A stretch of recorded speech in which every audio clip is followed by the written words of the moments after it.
Jesús de la Merced nos convoca, nos acompaña y nos fortalece. Él camina con su pueblo cada martes y Viernes Santo, cercano a nuestras familias, a nuestra historia y a nuestra esperanza. La Asociación de Devotos de las Consagradas Imágenes de Jesús Nazareno de la Merced y Santísima Virgen de Dolores les da la bienvenida al programa Patrón Jurado, un espacio para vivir nuestra fe y tradición. Bienvenidos.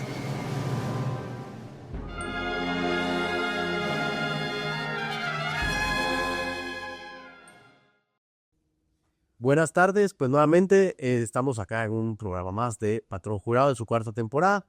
Nos sigue acompañando el arquitecto Daniel Borja, gran amigo y cine devoto, y María José, nuevamente buenas tardes. Muy buenas tardes, Fer. Pues bueno, el programa ayer nos quedó demasiado corto. Daniel, las compartí tantas. No, al contrario.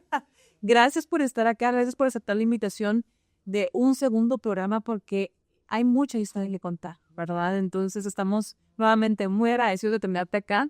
Y el día de hoy, bueno, como ayer hicimos las rapiditas, queremos conocer de Daniel Borja, pero más del lado personal, que nos cuentes a qué te dedicas, cuáles son tus hobbies y pues con eso estaríamos iniciando el día de hoy, conociéndote un poco más. Gracias, María José. Primero, soy un romántico del centro histórico, ¿verdad? Sonaulero. Y debo decirlo porque es a raíz de ahí surge mucho de mi vida y mi perfil. ¿Y ese tío es zona 1?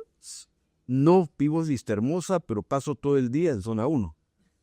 Conservé la casa de mis abuelos y ahí tengo mi oficina, aunque me dicen todos que la debo sacar.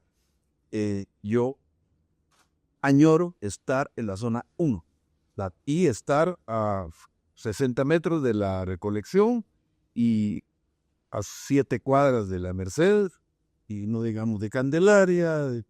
Eso es fantástico. Y la verdad, de ahí nace mi personalidad. He sido un recoleto completo y, lógicamente, por mi familia, cercano muchísimo a Jesús de la Merced. Y debo decirlo, Jesús de Candelaria. O sea, las dos imágenes, quizá más que mi bello Jesús del Consuelo, las dos imágenes tienen una marca en mi familia muy especial. Mi familia de parte de mamá, y su casa es la casa Contresquina Candelaria, y alrededor de Candelaria está el origen de mi familia Valenzuela, y mi abuelo, un miembro de la Asociación de Cargadores de Candelaria, increíble, lo adoró hasta el último momento de su vida, lo enterraron con su túnica. Mientras que el otro sector de mi familia, Jesús de la Merced, era Jesús de la Merced. Por eso les digo, a mí me ponen la reseña y tiemblo. Hablando de marchas, vamos con un segmento que Dios se lo pague. ¿Qué marcha crees que pongamos hoy de fondo, Daniel? Hay tantas tan hermosas verdaderamente, pero Manuel José Arce tiene Tinieblas. escucharemos acá, segmento y tiemblo. Que Dios se lo pague, Tinieblas. Y bueno, nos quedamos también en el momento en el que estábamos hablando de esos adornos que habían hecho en casa de tu mamá, que tu rol era un rol puramente estructural, pero centrémonos puntualmente en la década de los 80, es decir, donde existe ese parteaguas también que hablamos de los adornos de Violeta Soto, muy flats y muy sencillos en el sentido de su elaboración y su lásico clásicos, a los adornos de Luis Alberto, y luego vamos a ir entrando poco a poco hacia esa mediados de los 80 hasta llegar al final. Solo antes, recuerden que vamos con el mensaje catequético del día.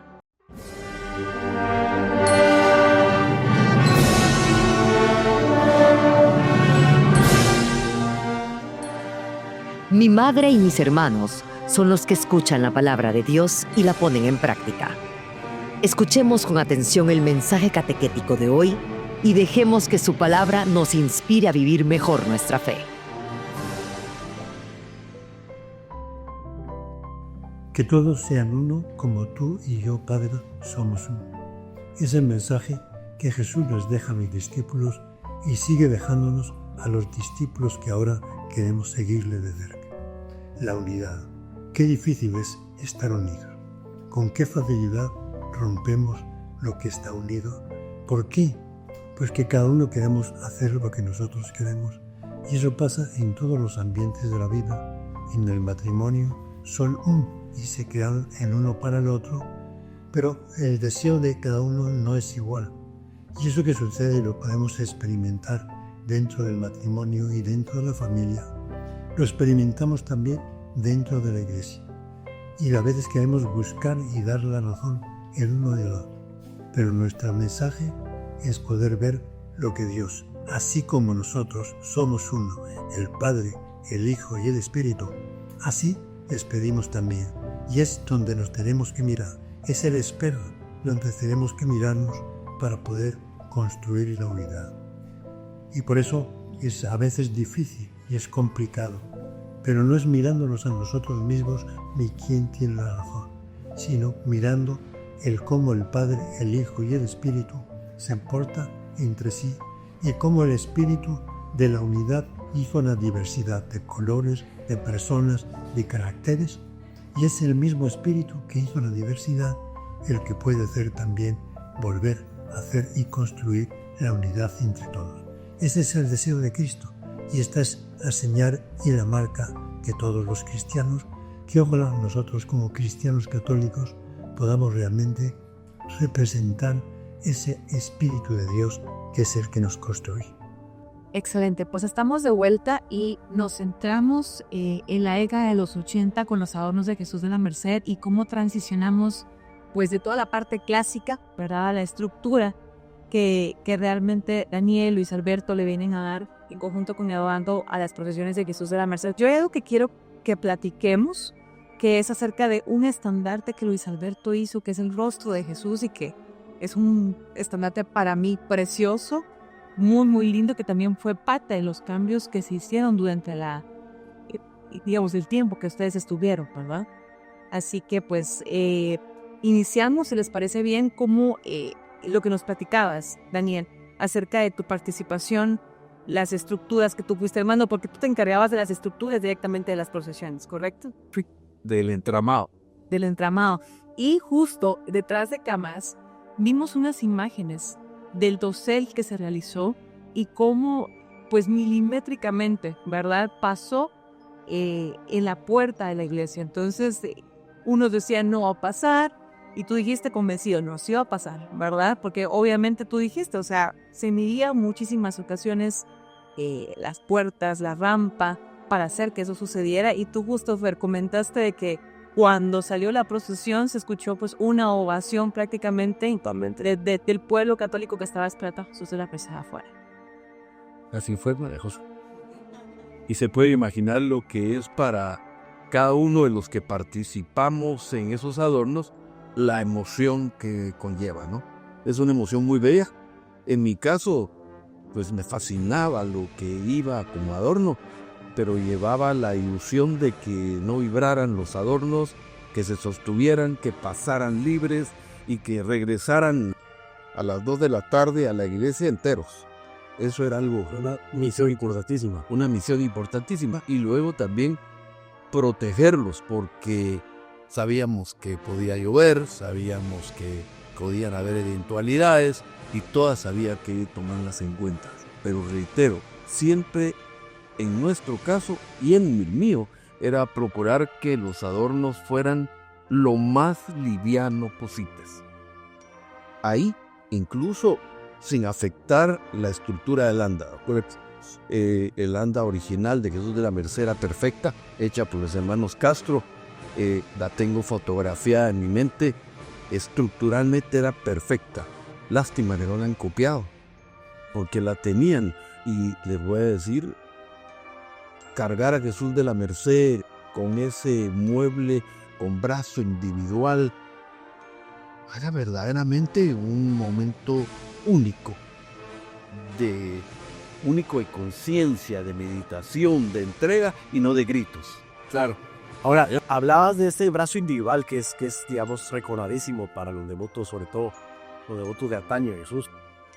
Pero llegamos al año, o sea, terminamos con Luis Alberto en el 82, y luego en el 83 hace Jorge Mario Díaz, el adorno de Jesús, Sí, te vi y vi. con una conmemoración muy similar a los 12 apóstoles, tomando en cuenta que ese era el año que venía el Papa Juan Pablo II por primera vez a Guatemala. Pero luego Mario Díaz solo hace un adorno. Recordemos que Mario Díaz, josefino de corazón y de alma y de pensamiento. Entonces mi abuelo solo lo logra tener un año como decorador. Luego del 84 hay un adorno que es muy lindo, por cierto, y muchos devotos recordarán el de la expulsión de los mercaderes del templo, cuando Jesús sale por primera vez con sus túnicas barrocas, damascos antiguos.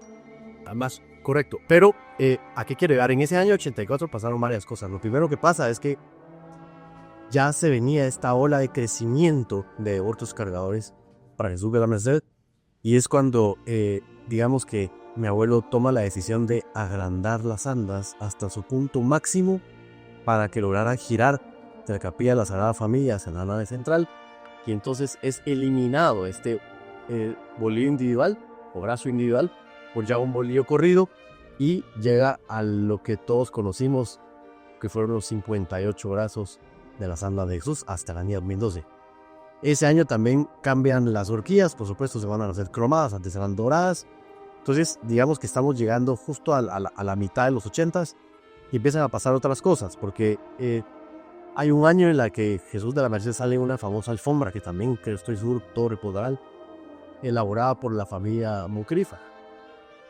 Y a partir del 86 ya se queda de lleno Eduardo Andrade, el arquitecto Eduardo Andrade, a cargo de los adornos de Jesús. Entonces pasan muchas cosas en esa década de los 80s, y pasan no solo cosas en torno a lo que hablaba de los estandartes de Martínez Viguero. Ya eran estandartes que estaban muy deteriorados, y entonces ya Luis Alberto, en la cercanía con mi abuelo y padre, todo dice, bueno, ¿y por qué no hacemos estandartes nuevos?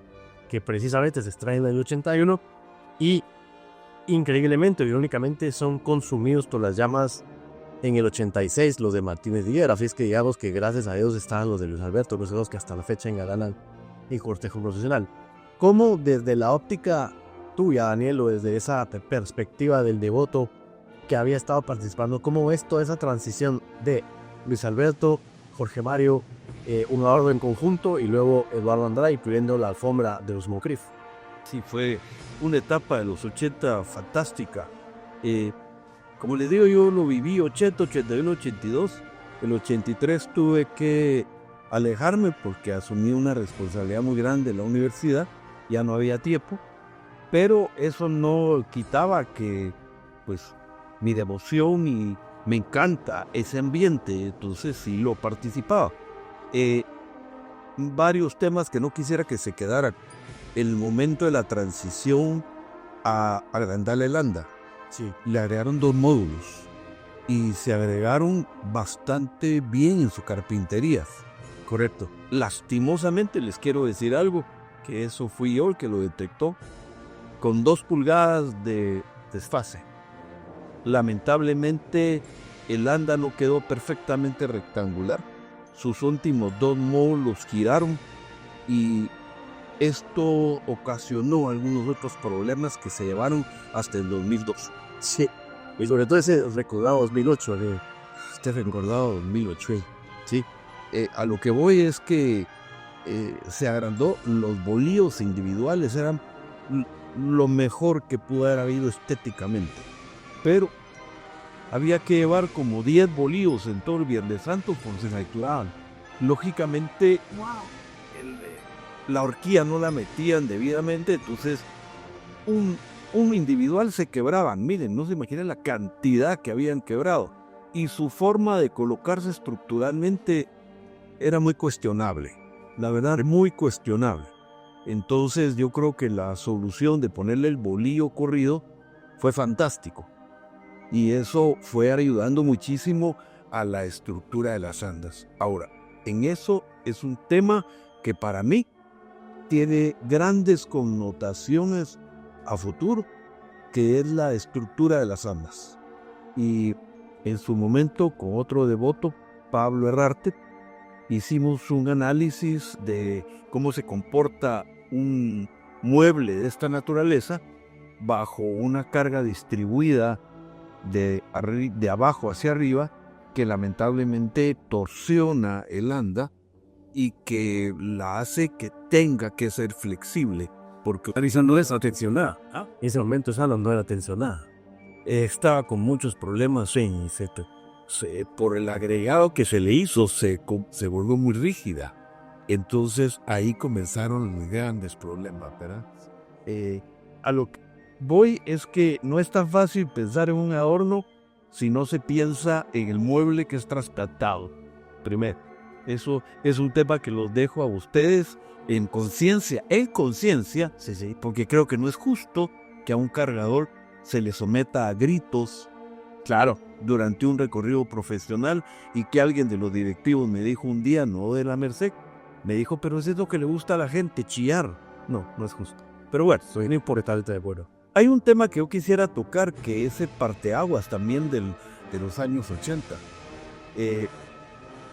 En la Merced todo era tradición. La verdad es que la señorita Soto lograba unas maravillas y lo hacía ella, al final ya sin su papá, en ese lindo lugar donde vivía. Ahí preparaba durante todo el año los detalles para Jesús de la Merced y logró lo que para nosotros hoy es un recuerdo. Pero ¿en qué viene no solamente el cambio estilístico del adorno, sino en cómo se ejecuta el adorno? Porque primero una nueva tecnología. Luis Alberto llevaba una nueva tecnología que era el manejo del Duroport, con la aplicación brillante de pinturas, de acabados, de esfumados, etcétera, etcétera. Eso era Luis Alberto el hábil para poderlo hacer. No cabe duda que tenía una mano increíble. Eso para mí fue un cambio total. Lógicamente, en la verticalidad que hablábamos, que se logró, pero hay algo que es eminentemente cultural y social de su momento. Los adornos ya fueron hechos por grupos de jóvenes.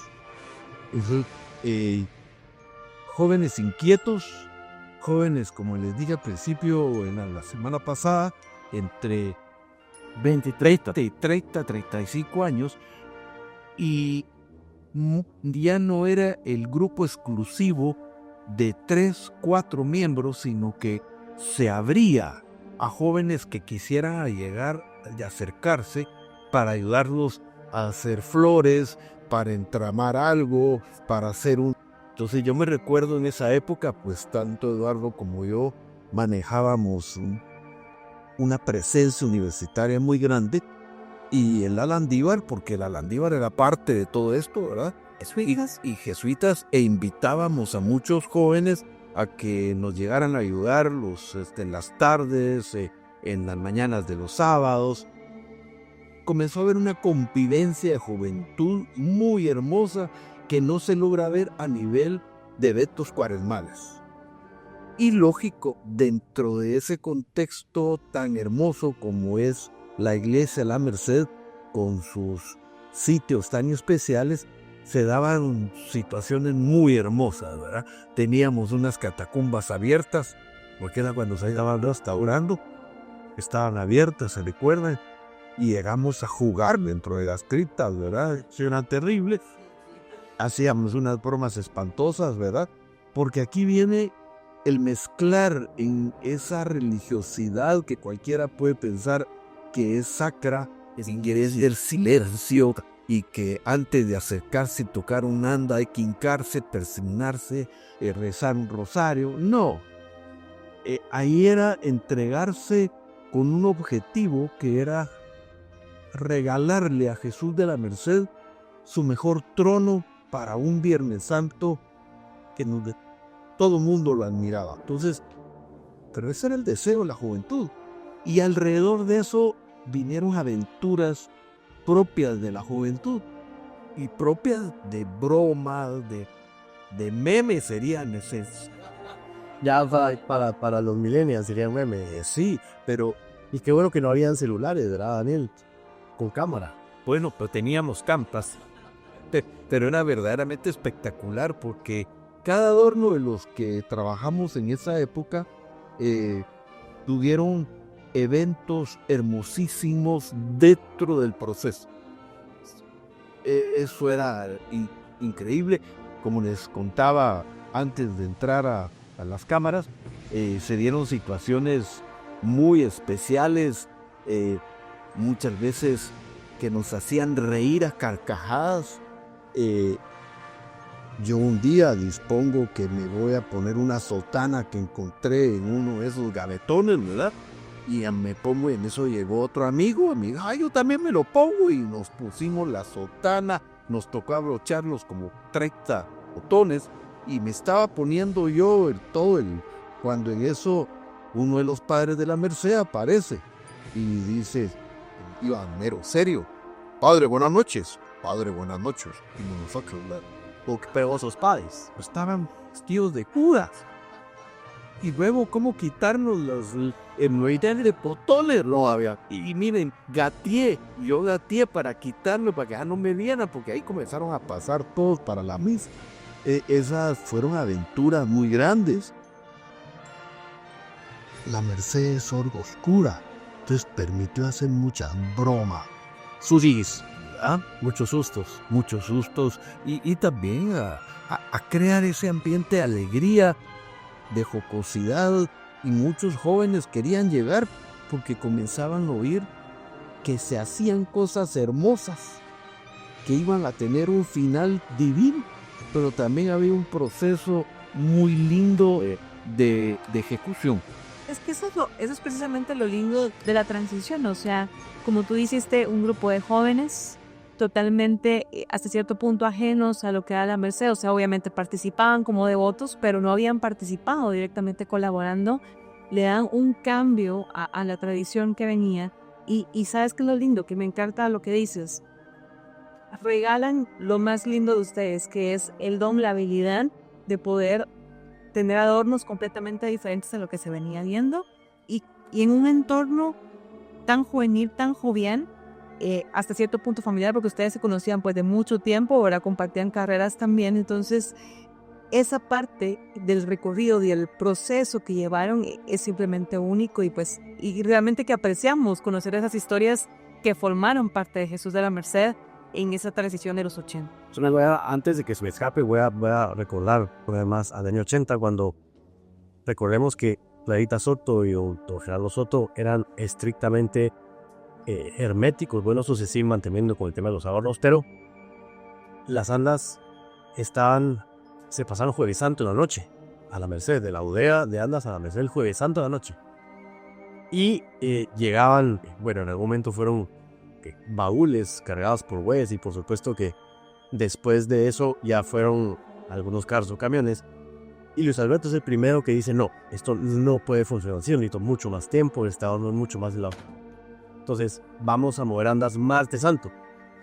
Después de que entra la reseña, sale las andas de la reseña y todo. Y empieza ese cambio, entonces. Sí, en el año 80, que es un cambio que hasta la fecha se mantiene. Lo pedí, claro, y entonces volvemos al tema. Es un asunto que se van, digamos, modificando ciertas tradiciones, pero todas con un sentido, todas con un cierto sentido lógico y de pertenencia, sin duda, ¿no? No hubiéramos podido montar esos adornos de Luis Alberto, los adornos de Eduardo Andrade de los 80s. En una noche. En una noche. Demoras. Y además, tomemos en cuenta que a partir del 86, Jesús salía a las 5 ya. Claro. Entonces, el tiempo se hacía mucho más corto, y entonces son esas cosas que también, como comenta Custodiel, van transformándose en algo no tan rígido, no tan estricto, de decir, no, es que las andas se pasan acá, y como dice, ahora todo tiene que ser muy serio y muy formal, sino que más bien era un poco más holgado, era un poco más cómodo y alegre, ¿no? Alegrísimo. Fíjate que les conté de mi moachita, la Mario. Esa moachita Panasonic, saber qué se hizo, no sé, ¿dónde fue a parar? Buscar. Esa moachita podría contar muchas historias de realmente esos adornos, porque al principio, cuando estábamos en las bodegas, podíamos poner todo tipo de música. Nos faltaba Pastor López. Por supuesto, entre obras cuyas. Pero luego, cuando ya pasábamos a la iglesia, era música sacra. Luis Alberto escogía, él es muy fino en su música, y llevaba sus cassettes, la verdad eran cassettes, y ponía su música hermosísima y la gente desde la iglesia oía nuestra música y también oía nuestras carcajadas y nuestras pláticas. Era algo verdaderamente especial ver cómo alrededor del ANDA habían 20, 30 jóvenes, y les digo, haciendo tanto ahí, oyendo buena música, comiendo porque nos llevaban a regalar comida, la gente salía y nos llevaba de todo lo que había, con tal de que aguantáramos casi todos los desvelos. Claro, terminaba, y les digo lo último, terminábamos a la 1 de la mañana, ya todo se iba porque ya el altar se cerraba, el altar de Jueves Santo, y un día con tu padre decidimos que íbamos a hacer una pelea de lanzas. A dormirse, al de despertar para no dormirlo. Y yo nunca me puedo imaginar a Fernando de un lado y yo del otro, como si él era templario, como que éramos templarios. Fantástico. Pues Daniel, un recorrido magnífico y maravilloso, no solo desde tu perspectiva, sino nos haces imaginarnos, Sí. nos haces ponernos en esa Merced de los 80s, en esa bella época de adornos de Luis Alberto, de Daniel, de mi papá, de Eduardo. Así es que muy agradecidos, muchas gracias. Sabes que te queremos muchísimo y que sos un diputado de la casa. Gracias a ti por compartir todas estas historias, todos estos recuerdos, todas estas memorias, que tienes una memoria también envidiable. Así es que muchísimas gracias también a todos ustedes por estar en sintonía una tarde más. Y María José, nos despedimos. Claro que sí. Como cada tarde, como decía el señor Carlos Díaz del Cid.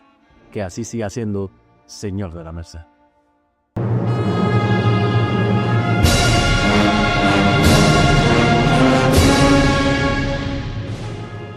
La Asociación de Devotos de las Consagradas Imágenes de Jesús Nazareno de la Merced y Santísima Virgen de Dolores agradece que hayan estado con nosotros.